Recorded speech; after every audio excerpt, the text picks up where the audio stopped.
পানি বেশি করে খাওয়া, রোদের সময় ক্যাপ ব্যবহার করবেন, আর যদি সম্ভব হয় সানগ্লাস ব্যবহার করবেন। আপনারা বর্তমান পরিস্থিতি সম্বন্ধে ওয়াকিবহাল।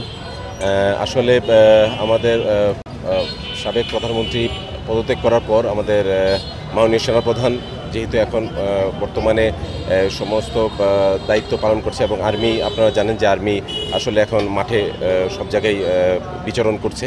তো শুধু আর্মির আসলে এই প্রতিকূল পরিবেশে আর শুধু আর্মির দ্বারা তো এটা পসিবল না। আর্মির পাশাপাশি আমাদের বাকি যেই সহযোগী প্রতিষ্ঠানগুলো আছে আমাদেরকে এগিয়ে আসতে হবে।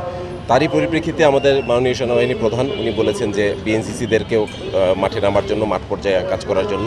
তো তারই প্রেক্ষিতে আমরা আসলে বিএনসিসিরা 8 তারিখ থেকে অফিসিয়ালি আমরা আসলে বিভিন্ন জায়গায় রাস্তাঘাট, ট্রাফিক এবং বিভিন্ন এলাকার ময়লা আবর্জনা পরিষ্কার পরিচ্ছন্নতার কাজে নিয়োজিত আছি।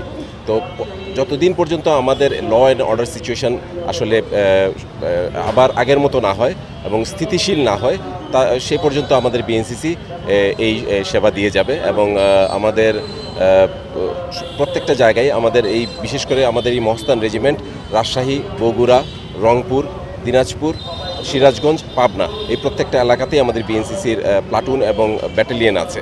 তো ব্যাটালিয়নের যত ক্যাডেট আছে, যত ছাত্র আছে, প্রত্যেকেই তার নিজ নিজ কর্মস্থলে নিজ নিজ স্থানে এই কাজগুলো পরিচালনা করছে এবং তারা তাদের আসলে স্বতঃস্ফূর্ততার সহিতই এই কাজগুলো করছে এবং আমরা শুধু তাদের পিছনেই আছি। বাট তাদেরকে যত ধরনের সহযোগিতা দরকার ওইটা আমরা দিয়ে যাচ্ছি এবং মেইনলি আমাদের সাথে আরও প্রতিষ্ঠানের যারা প্রফেসর, আন্ডার অফিসার আছেন, ওনারাও আমাদেরকে সেই সহযোগিতাটা করছেন।